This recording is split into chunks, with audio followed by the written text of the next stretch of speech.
तो जाति का इतना, ओबीसी का इतना बड़ा दुश्मन क्यों है ये बीजेपी? अत्यंत पिछड़ा का इतना बड़ा दुश्मन क्यों है बीजेपी? एसटी एससी का इतना बड़ा दुश्मन क्यों है बीजेपी? कारण क्या है? इनको सिर्फ इस्तेमाल करना है वोट की राजनीति को। इस देश के लोकतंत्र और संविधान को बचाने के लिए सभी देश के इंडिया गठबंधन के नेताओं को अपनी राग, अपनी औलाद छोड़ देनी चाहिए। और जो लगता है कि नीतीश कुमार वो बात नहीं रख पा रहे थे इंडिया गठबंधन की बैठक में, जिस कारण ललन सिंह को हटाकर खुद बने। नहीं, देखिए मैं तो प्रवक्ता हूं नहीं, मैं इसमें कोई दखल नहीं दूंगा, ना मैं कोई दूसरी पार्टी की बात करूंगा।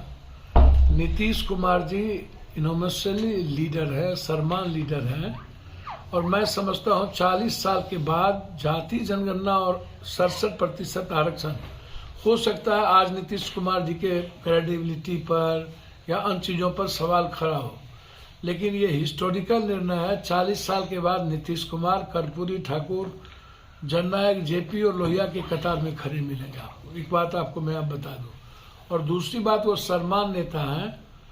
ललन सिंह को हटा के कोई और नहीं ना बने, ये तो ललन सिंह के रेस्पेक्ट के इक्वालिटी हो गए। और जो क्या जानते हैं नहीं जानते हैं मुझे नहीं, ललन सिंह से उनका 39-40 साल का रिश्ता है ना, हो 49 साल का ना रिश्ता है। ललन सिंह और नीतीश कुमार, क्या कहा जाए, दो जान एक बदन एक विचार, जो मैं समझता हूं दोनों आदमी, तो वो बिल्कुल कोई मन में ख्वाबी पलो ना पकड़, बिल्कुल वो लोग एक है। और नीतीश कुमार जी के लिए तो कोई भी कुर्बानी उसके पार्टी के लोग देंगे। ललन सिंह ने दिया, उन्होंने आगे नाम बढ़ाया। ललन सिंह की भूमिका मुझको लगता है कि इससे बड़ी भी होने वाली होगी। हो सकता है इंडिया गठबंधन में जितनी सीट शेयरिंग की बात हो, ललन सिंह जाए। हर कामों में नीतीश कुमार तो जाएंगे नहीं, बिहार की कुर्सी छोड़ के तो जाएंगे नहीं, तो इसीलिए बिल्कुल नीतीश कुमार जी 2024 तक किसी कीमत पर, मुझको जो लगता है कि 25-24 तक कोई मुख्यमंत्री की कुर्सी को खतरा नीतीश कुमार जी को नहीं होगा। एक चीज बताइए, आप इंडिया गठबंधन में आपको उतना वैल्यू नहीं दिया जा रहा है, आप चाह रहे हैं कि हम जाएं। भैया हम तो कुछ चाह ही नहीं रहे हैं, हम तो जिसको आना होगा वो आएंगे। कोशिश सीमांचल में, मिथिलांचल में पप्पू यादव की तो कोई इच्छा ही नहीं है, आप बेफिक्र हैं। और चुनाव के बाद आपको लगता है ना कि झारखंड चुनाव के बाद पूरी ताकत के साथ झारखंड में आएंगे और 2025 में झारखंड में चुनाव लड़ेंगे। आप 24 में आप चिंता न करें। बिहार छोड़ के झारखंड में अपना पांव पसारेंगे भैया मैंने क्या कहा कि 2024 में चुनाव है और 2025 में बिहार का। आंख बंद करके झारखंड और बिहार माँ और मौसी है, दोनों खून एक है, इसलिए झारखंड को किसी भी कीमत पर सौतेला मां नहीं ना है, मेरे घर का हिस्सा है, इसलिए झारखंड को दिल का टुकड़ा है, इसको अलग नहीं रखा जा सकता। और झारखंड को फिर से बचाने की जिम्मेदारी हर उन लोगों की है जिनके पसीने पर जबरदस्ती बंटवारा हुआ, लेकिन झारखंड के सामाजिक, आर्थिक, शैक्षणिक आधार, रोजगार का आधार जिस गरीब, गुरबा, ओबीसी, दलित, माइनॉरिटीज, अत्यंत पिछड़ा, एसटी एससी को मिलना चाहिए, एसटी को मिलना चाहिए, वो नहीं मिला। तो इस आवाज को लेकर के जो लोग आए वो लोग अपने घर भरे। सत्ता में आने के लिए ये कोई कुकर्म करेंगे, आप इसको समझिए। इंडिया गठबंधन को मैं समझता हूं कि हर परिस्थिति में, मेरी अपनी ओपिनियन है, नीतीश कुमार जी नहीं चाहते हैं। नीतीश कुमार जी ने एक प्रयास किया इंडिया गठबंधन पहल करके, आगे बढ़ा करके बनाने का, लेकिन मैं समझता हूं कि आज के डेट में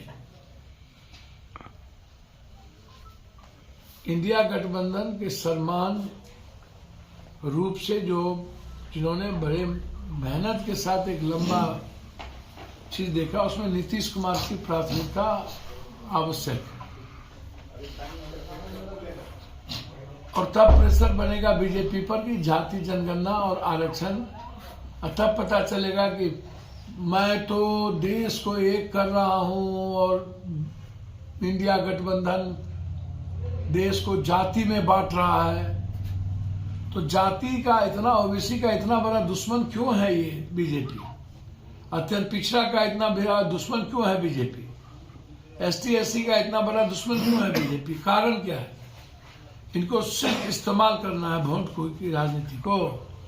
इसीलिए हिंदुस्तान आज, यदि आप देश को बचाना चाहते हैं और लोकतंत्र को, सड़क से लेकर सदन तक पहली बार बोलने की आजादी छीन ली गई और संविधान पर कोई काम पहली बार आजादी के बाद अब नहीं होता है। संविधान के बिल्कुल विपरीत, संविधान की बात करने वाले लोगों को ईडी चला जाएगा। कॉन्स्टिट्यूशन की बात आप नहीं करिए, सिर्फ मोदी जी की बात करिए, सिर्फ मोदी को लाने की बात करिए, सिर्फ बीजेपी की बात करिए, उसके अलावा दूसरे की बात करिएगा तो आपके जीने की आजादी, आपके जीने की चीजें छीन ली जाएगी। बस क्लियर है उसमें। नीतीश कुमार को बताइए, झारखंड आजादी चाहता है इन लुटेरों से, उद्योगपतियों की लूट से, पूंजीपतियों की लूट से। झारखंड में इतना सोना है झारखंड के अगल बगल कि हम पूरी दुनिया को दे सकते हैं, खिला कर सकते हैं। आप इसको समझ लीजिए। जिस झारखंड को इकोनॉमिकल फ्रीडम की जरूरत है, वहां झारखंड को आप पॉलिटिकल फ्रीडम हमेशा देते रहते हैं।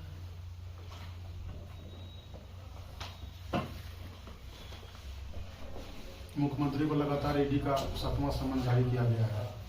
देखिए, एक बात समझिए, मैंने पहले भी कहा कि लोकतंत्र पूरी तरीके से समाप्त हो गई है। संविधान को अलग रख दिया गया। बाबा साहब अम्बेडकर की गहरी चिंता यही थी कि who is the person and who is the name of India after Ambedkar या आफ्टर दिस कॉन्स्टिट्यूशन।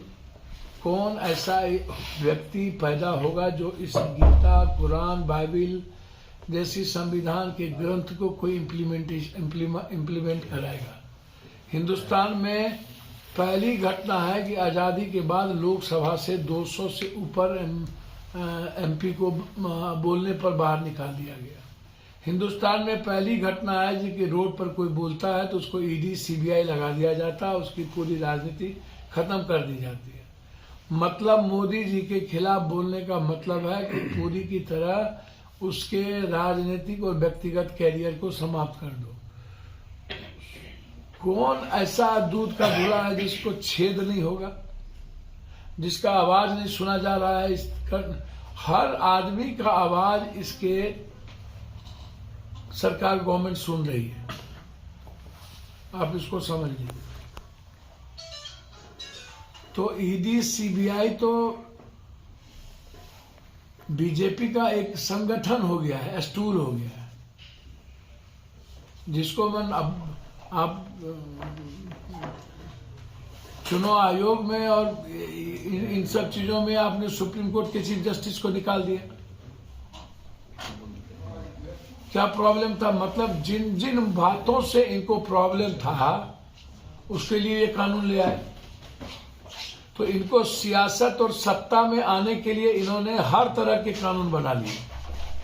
अभी जो ट्रक वाला जो लगातार हड़ताल पर जो परिवहन कानून आया है, ये तो कितना काला कानून है। आप इसको देखिए। हिंदी पट्टी का इलाका है, हिंदी भाषी जो लोग इलाका है, आप इसको उठा करके आप देखिएगा तो सबसे ज्यादा सामाजिक आधार का जो विघटन हुआ है और जो स्थिति बनी वो हिंदी पट्टी तो है। और अब तो इम्फाल से या जहां से हमारे राहुल गांधी जी की नई दूसरी यात्रा जो शुरुआत हो रही है और जो बिहार से भी निकलेगी, झारखंड से भी निकलने की संभावना है। तो मुझको लगता है कि इस बीच में किसी भी कीमत पर राहुल गांधी जी की यात्रा चलते रहे, निकलते रहे। इस बीच में बिना किसी अहंकार के, बिना किसी गुस्से के, बिना किसी मैं बड़ा तो मैं बड़ा, दिल बड़ा करके इस देश के लोकतंत्र और संविधान को बचाने के लिए सभी देश के इंडिया गठबंधन के नेताओं को अपनी राग, अपनी अलाप छोड़ देनी चाहिए। और जो जहां जिस सीट पर जीतने वाला कैंडिडेट है, छोटी बड़ी पार्टियों को मिला करके, नहीं तो आप हमको एक बात बताइए ना, 4 करोड़ 90 लाख वोट आई कांग्रेस को और 4 करोड़ 80 लाख वोट आया बीजेपी को। 10 लाख वोट ज्यादा होने के बावजूद बीजेपी जीत गई।